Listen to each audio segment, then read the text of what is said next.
Hola Agustín, ¿cómo te va? Buenas tardes, me gusta tenerte aquí en Cadena 3. ¿Qué tal, Sergio? Es un honor para mí estar acá. Gracias. Al contrario, bueno, poco en broma y poco en serio, poco con ironía y un poco sin ella, dije si eras influencer, si eras ideólogo, si eras un intelectual que aporta ideas e influye sobre el pensamiento de la Libertad Avanza, del propio presidente Javier Milei. ¿Cómo te definirías? Mira, la categoría influencer no me gusta demasiado porque cualquiera que haga algo más o menos llamativo en TikTok se convierte en influencer. Es decir, hay personas que incluso en este momento están haciendo retos como tirarse un balde de agua helada en la cama y eso les da una viralidad impresionante y pasan a ser influencers. Otros que muestran sus viajes, muestran sus estilos de vida y se convierten en influencers. Yo creo que lo que hago es un poquito más específico. Yo soy politólogo, he escrito libros desde bastante más joven y esos libros han generado una influencia específica en el mundo de las ideas, de lo que genéricamente podemos llamar las derechas, dentro del campo en el cual se encuentra una de esas corrientes en particular, que son los libertarios. Entonces, bueno, mis libros han ejercido cierta influencia en esos sectores y por eso actualmente dirijo la Fundación Faro, que es una usina de pensamiento que, bueno, apoya las ideas de la libertad en Argentina y que impulsa la formación política de muchos jóvenes en el país. Agustín, ¿vos influís sobre el presidente o el presidente influyó en vos? No, él ha influido en mí mucho más de lo que yo puedo haber influido en él. Yo a él lo conozco desde el año más o menos 2016. Yo organicé en Córdoba un evento a fines del 17 que él vino. Habíamos armado una cena sobre todo para jóvenes, una cena de fin de año. Habíamos juntado alrededor de 100 chicos que habían pagado su entrada para poder acceder a la cena, una entrada de un costo bastante modesto para que pudieran venir. Y el presidente, bueno, quien ahora es presidente, en ese momento no era ni diputado todavía. ¿Te costaba imaginar que lo iba a hacer? No, claro, y mucho más por la anécdota que surgió, que fue que vino un paro de Moyano, él no pudo tomar el vuelo para llegar a Córdoba y tuve que salir en el auto a buscarlo hasta Buenos Aires. Él aceptó esto, lo cual para mí era una locura, pero hablaba de su grandeza y de su compromiso ético con estas ideas. Fue aceptar que yo saliera manejando de Córdoba a Buenos Aires, llegara a su casa, él se montara en el auto y volviéramos. Fuiste y viniste. Fui y vine, y aparte con la incertidumbre de que no sabíamos si él podía después tomar el vuelo de regreso. Claro. Bajo esa, digamos, incertidumbre, yo le dije, mirá, si no sale el vuelo, yo te llevo de nuevo a Buenos Aires. Y él todo incómodo, digamos, físicamente incómodo, por tener que viajar ida y vuelta en un auto de Buenos Aires en tan poco tiempo, fue duro, pero lo aceptó. Entonces, bueno, yo no me imaginaba que en ese momento estaba invitando a Córdoba, a quien algunos años más tarde iba a ganar la segunda vuelta con la cantidad absoluta de votos más importante de la historia argentina. ¿En qué momento crees que está hoy el gobierno de Javier Milei? ¿En qué etapa? Está a un paso de ganar músculo legislativo, que es lo que le falta para poder impulsar una serie de reformas muy ambiciosas que tienen un contenido filosófico libertario, es decir, que apuntan a la desregulación, al achicamiento del Estado, a quitar impuestos, a bajar las cargas fiscales, a hacer una serie de cosas que estaban en la promesa de campaña y que se han podido hacer hasta cierto punto, hasta el día de hoy, pero todavía está la traba del Congreso. En ese sentido, le queda muy poco tiempo a la oposición para disfrutar de una hegemonía casi total en ambas cámaras, donde la Libertad Avanza tiene 15% de diputados, 9% de senadores y una vicepresidente que no se sabe para qué lado juega. Entonces, esta situación va a cambiar en diciembre. Estamos esperando, digamos, en octubre, que la Libertad Avanza haga una gran elección nacional. Las encuestas están mostrando que si se realizaran el día de hoy, la Libertad Avanza podría sacar entre 40 y 45 puntos. Ese es el momento actual. Las reformas económicas han surtido efecto incluso más rápido de lo que muchos creíamos, me incluyo en eso. La inflación, que era el principal punto por el cual los argentinos votaron a Milei, ha sido neutralizada con grandes éxitos, es decir, está midiendo más o menos entre 1 y 2, viniendo de un 25,5 mensual, que fue la de diciembre del 2023, y la gente yo creo que va a votar sobre todo para convalidar esa serie de reformas que hasta ahora se han llevado con éxito, pero que todavía necesitan amplificarse mucho más. Ahora vamos a hablar de la perspectiva electoral, política. Te quería preguntar antes si la etapa en la que vos encontrás el gobierno de Milei, desde el punto de vista económico, de la reforma estructural, es el ajuste que era imprescindible hacer que para bajar la inflación.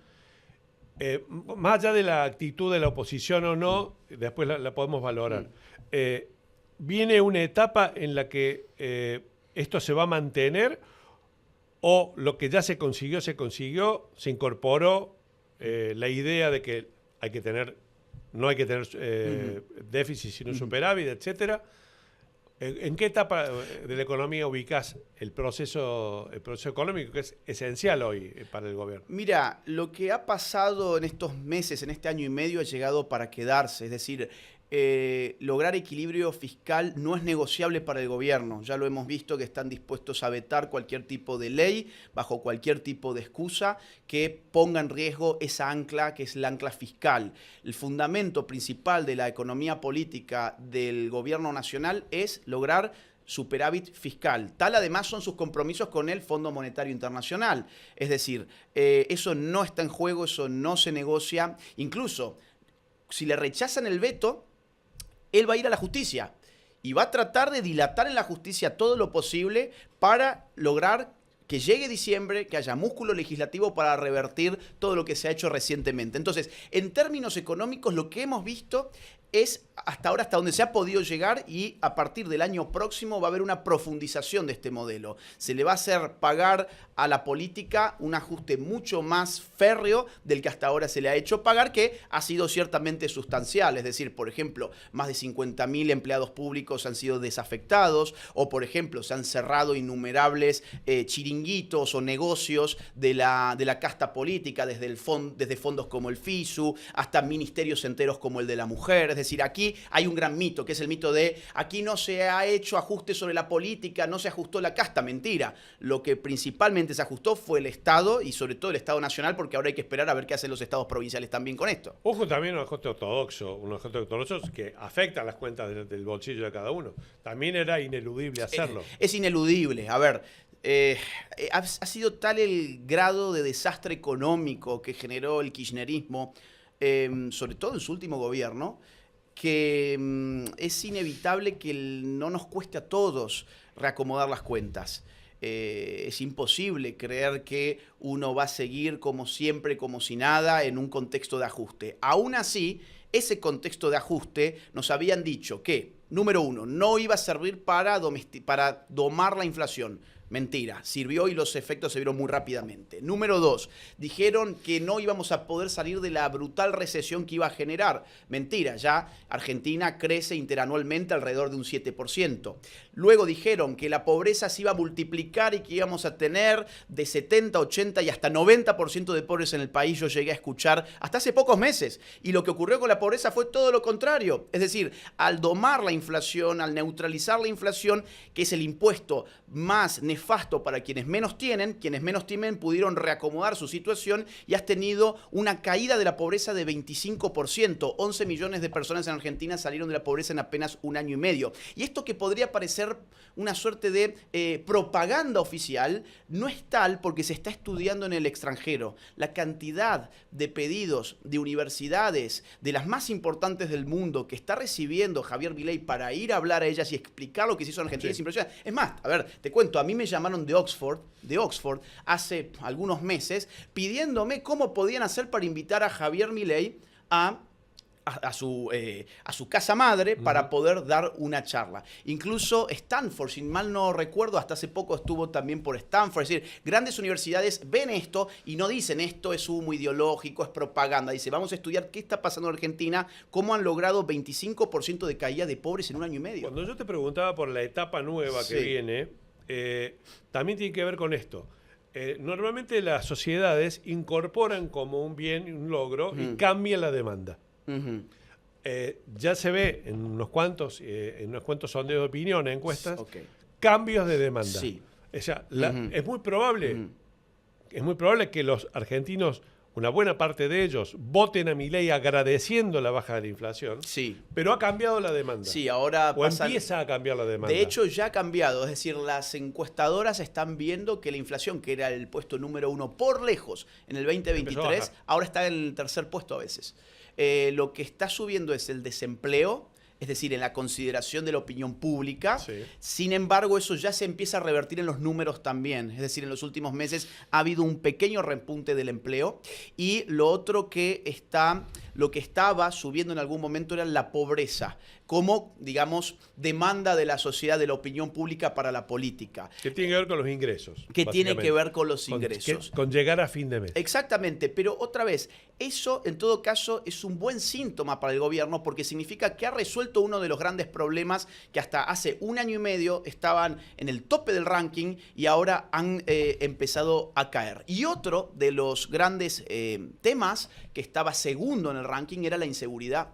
Y los números del Ministerio de Seguridad en este año y medio han sido muy buenos. Es decir, se han reducido la tasa de homicidios, por ejemplo. El plan contra el narcotráfico en Rosario ha generado efectos positivos muy rápidamente también que se reflejan en una caída de la violencia de las bandas y los crímenes organizados en la ciudad de Rosario. E incluso en términos de género, que fue algo que tanto se decía, que teníamos un nuevo presidente que era un machista, un misógino y un sexista, y que las mujeres argentinas estaban en peligro, los homicidios contra mujeres cayeron 15%, cuando en realidad en los últimos 10 años, desde 2014 que la Corte Suprema empieza a contabilizarlos hasta el año 2023 inclusive, lo que se llama femicidio en Argentina crecía casi que exponencialmente. O sea que incluso si lo vemos con ojos de género, podemos decir que han tenido una gestión hasta ahora exitosa. Agustín, si uno hace la cuenta y proyecta las bancas que puede sacar el gobierno, 40, 45 puntos, tomando un cálculo de triunfo electoral. Sí. Después vamos a ver cómo quedaría el escenario electoral. Uno va a encontrar que puede llegar a tener, los libertarios pueden llegar a tener una bancada que de 30 pase a 80 y algo. Así es. El quórum es 129 Sí. en la Cámara de Diputados. Y unos 12, 15 senadores nacionales, son 72 en total. Esto quiere decir que van a seguir necesitando alianzas políticas. Sin dudas. Eso... Por una parte de lo que Milei llama, muy acertadamente, porque es una definición que ha sido muy exitosa, la casta política. ¿Cómo imaginas ese escenario? Porque Mira, la casta los acompañó en buena parte, hasta ahora estamos transitando un periodo de enfrentamiento. bueno, acompañó hasta cierto punto, acompañó para evitar que se cayera un veto, por ejemplo. Acompañó la ley bases, pero no la original. Aprobó el acuerdo con el fondo. Aprobó el acuerdo con el fondo, es cierto, es cierto. Y la ley bases, que en algún momento se llamaba ley ómnibus, Sí. al final terminó siendo mucho más comprimida de lo que, digamos, de lo que se intentaba en un inicio. Yo te diría lo siguiente. No solamente vamos Pero hay a... una parte de la oposición que colaboró. Sí, lo que llaman los radicales con peluca, el PRO, en gran medida. Pero vos entendés que no todos pueden hacerse libertarios. Bueno, Que hay matices, o que puede haber Sí. matices. hay matices, pero eso, justamente eso voy. Es decir, hay que ver cuál es la magnitud del triunfo. Evidentemente estamos hablando ahora en julio del 25, faltan todavía que pasen muchas cosas, pero hoy, yo creo que si hoy se dieran, habría un gran triunfo. Y si hay un gran triunfo, no solamente se va a reconfigurar la cantidad de diputados y senadores, sino también el imán que generan las ideas políticas. Y Milei ha sido muy claro cuando ganó a Dorni en Cava. El mensaje, lo primero que se dijo, es lo que creo que se va a decir también en octubre, que es lo siguiente. Tabula rasa. Es decir, abrimos, este es un partido abierto, este es un partido con una ideología férrea, con ideas muy claras, muy categóricas, a diferencia de lo que era el PRO, por ejemplo. Este es un partido de ideas, pero estamos dispuestos a abrir el partido para que vengan personas que por ahí no eran libertarios antes o que no llevan la llama libertaria en su corazón, pero han dicho, oigan, la opinión pública va por acá, la gente vota esto y estas recetas económicas han funcionado. Una especie de conversión política. Exactamente, una especie de conversión política. Yo no juzgaría si son más honestas o más por conveniencia, eso no lo sé, pero es que se va a producir.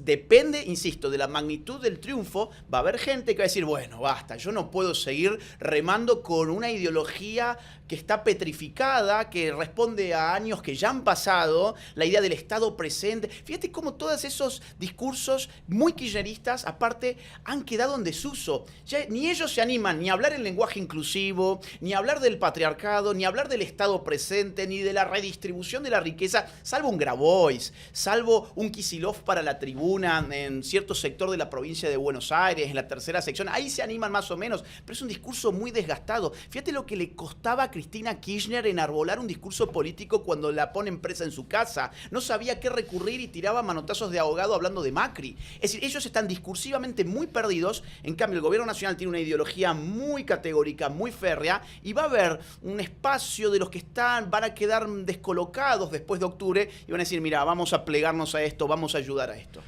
Para quienes recién se suman a la Argentina hoy, aquí en Gana 3 Argentina, les decimos que estamos hablando con Agustín Laje, politólogo, presidente de la Fundación Faro, un intelectual que tiene una enorme afinidad y un enorme aporte a las ideas de La Libertad Avanza.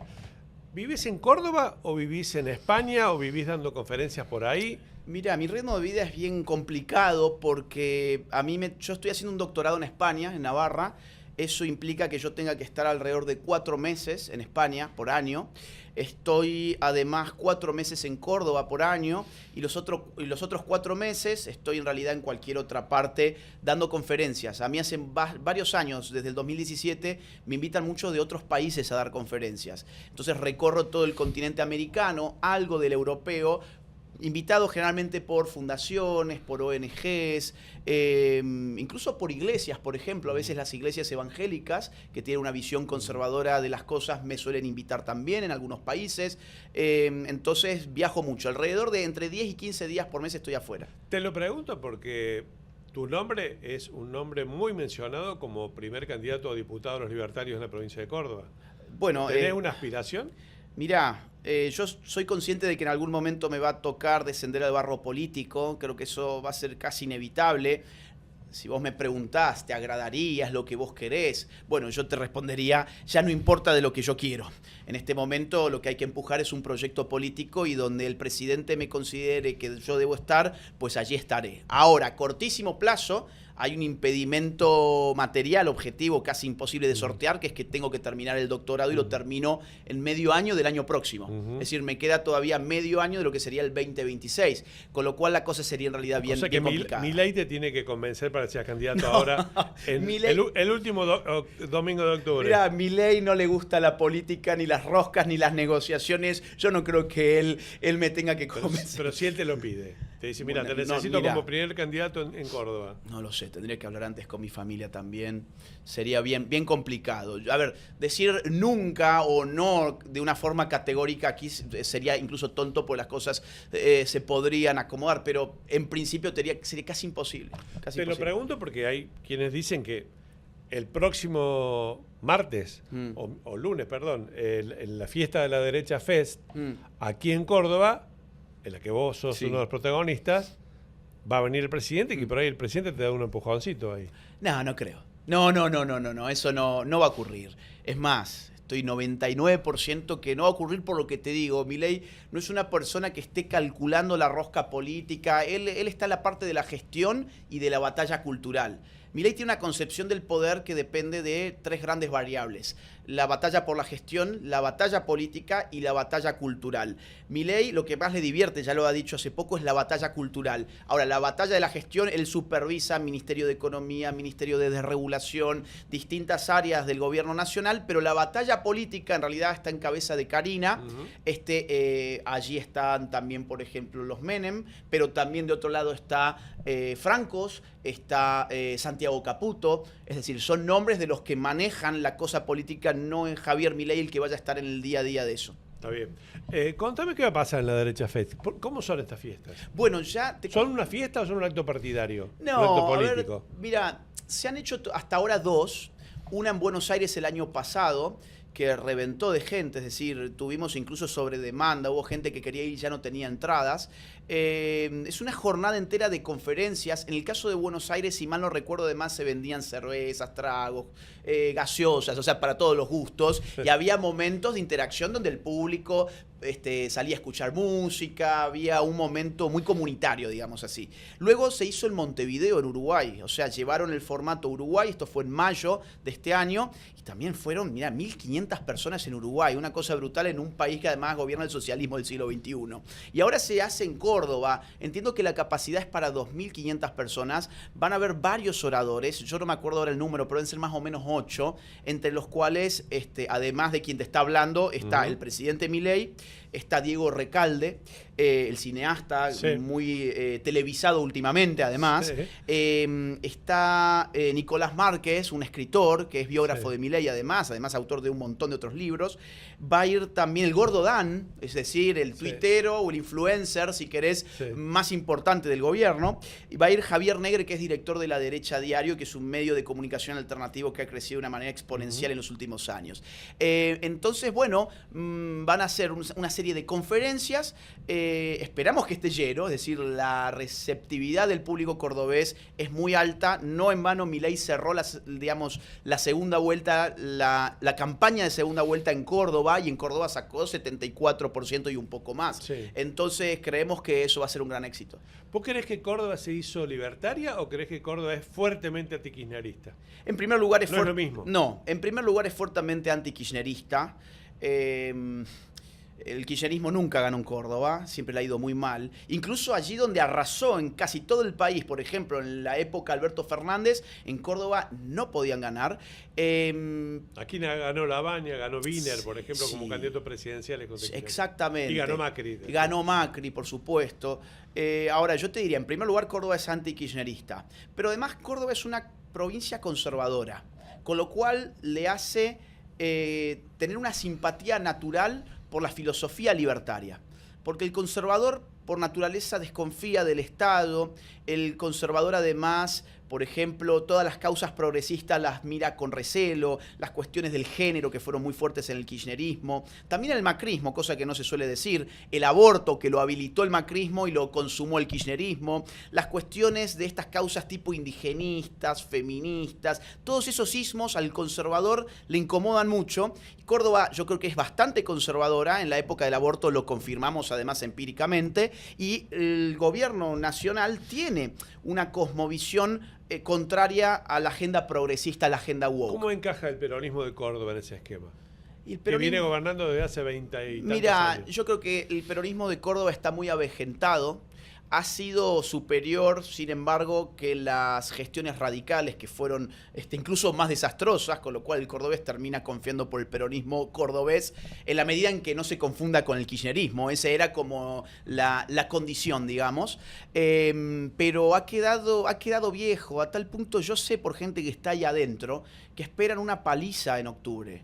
Gente de adentro del gobierno me ha confirmado que algunos llegan a hablar de 50-20. Se está especulando a ver si Schiaretti les va a recortar un poco el daño electoral que les puede generar el gobierno nacional en octubre, pero todavía Schiaretti, hasta donde entiendo, hasta hoy por lo menos, creo que no ha confirmado su candidatura. Pero es posible que sea candidato. Es posible que sea. Lo cual incluso te digo más, no sé si incluso puede ser un error, en el sentido de que él quedó muy bien parado en las elecciones 2023, pero las circunstancias políticas de octubre 2025 no son las mismas. Ya ha pasado mucha agua por el río, la gente ha cambiado su cosmovisión. Es más, mira, hoy veía una... perdón que salte de tema, pero esto es importante. Hoy veía una encuesta de Opinaya muy interesante, donde le preguntaban a la gente si ellos creían que debía el gobierno seguir recortando el gasto público, y el 63% decía que sí. Había otra pregunta que era, ¿usted considera que el déficit fiscal es el principal motivo de las crisis económicas argentinas? Y el 58% decía que sí. Otro, ¿usted cree que hay que seguir desafectando empleados públicos? Y también más del 55% que sí. Eso en el 2023 no era claro, hoy sí lo es. Una figura como Schiaretti hoy puede estar vieja, y el peronismo cordobés en su discurso político está viejo. ¿Por qué crees que hay que habilitar una cierta violencia verbal para la batalla cultural? Bueno, yo te diría, en primer lugar, los resultados están a la vista. Había una necesidad de que se dijeran las cosas de frente y con una carga emocional que contagiara en personas que no tienen la posibilidad de hablar por sí mismas y que dicen, este tipo está diciendo lo que yo quería escuchar. Eso fue Milei. Por eso quienes critican las formas de Milei lo pueden hacer desde una óptica moral. Es decir, discutiendo si es bueno o malo moralmente hacerlo así. Ahora, desde una óptica política, que es la realmente importante en una discusión política, uno puede decir, oigan, políticamente a Milei ¿le ha venido bien ser como es o le ha venido mal? Bueno, gran parte del triunfo de Milei pasa por su forma de ser. Es decir, la comunión que ha generado él, incluso con clases sociales que se suponía que nunca podían abrazar ideas de derechas, como las clases bajas y medias bajas, que nunca abrazaron al macrismo, por ejemplo, se terminaron identificando con Milei, que era una persona con un physique du rôle, con una estética, con una oratoria que les parecía representar lo que ese tipo de sectores querían. Con eso sacó 30 puntos. Sí. Para ganar la presidencia sumó Sí. hasta 56, o sea, hizo una suma de 26 puntos más. Sí. ¿Vos creés que el nivel de violencia verbal va a mantener ese plus que tuvo con los votos que después vinieron de otras fuerzas que en primera instancia en el 2023 no lo votaron? Bueno, yo no te lo puedo asegurar, falta mucho para eso, pero sí te puedo decir que la imagen positiva de Milei nunca sufrió en este año y medio un descenso realmente pronunciado. Ha tenido, obviamente, subiditas, bajaditas, pero hoy la imagen de Milei está arriba del 50% en general.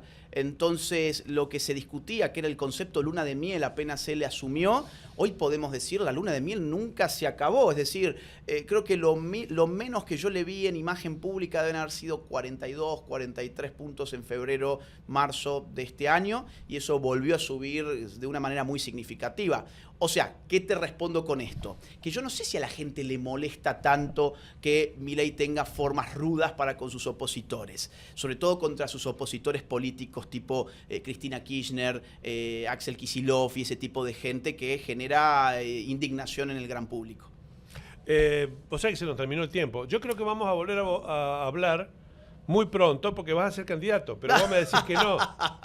Mirá, si no es ahora, quizás en el 27. Yo en el 27 me sentiría mucho más cómodo de serlo, sinceramente. Candidato a gobernador en el 2027. Donde me pidan. De verdad, te digo, Sergio, yo soy un soldado y en ese sentido, yo hablé con Milei en abril del 2024 y le dije, mirá, yo estoy para servirte después de que termine mi doctorado, donde vos digas, con todo gusto, o sin él, pero estoy. Y él me dijo, bueno, sí, es importante que termines el doctorado también. Entonces, y aparte me queda medio año, para que la gente sepa, un doctorado dura 5 años, sí. Con lo cual, tirarlo a la basura por medio año, me pesaría muchísimo. Recién dijiste que todavía no me metí los pies en el barro de la política. Déjame que te corrija. A ver. Ya estás. Sí. Ya estás en la política. Tenés razón. Y no sé si es barro o no es barro la política, pero ya estás metido en la política. Mira, para nosotros la política es un medio y no un fin en sí mismo. Es un medio para hacer que determinadas ideas se hagan efectivas.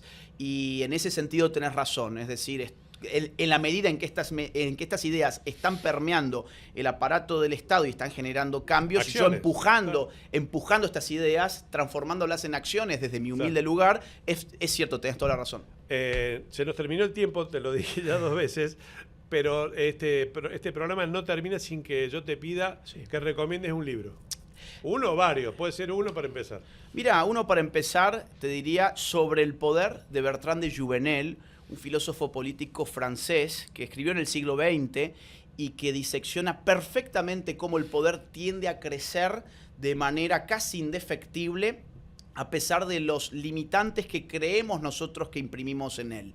Es un libro que se conjuga bien con Camino de servidumbre de Hayek, que es un libro siempre citado por Milei, pero bueno, para no repetir yo agrego ese complemento que es muy importante. Otro que me gustó mucho, ya saliendo de la política, ya que me dijiste, podés dar otro más, yo te diría El aroma del tiempo, de Byung-Chul Han, que es un surcoreano, un filósofo hegeliano que está muy de moda. El aroma del tiempo me parece un ensayo sobre el tiempo en clave conservadora. Mucha gente lee a este filósofo pensando que es un progresista o es un woke, no están totalmente equivocados. Lean El aroma del tiempo, es un ensayo muy nostálgico sobre el valor fundamental que tiene el tiempo para la cultura humana. Agustín, muchas gracias. Gracias a vos, Sergio.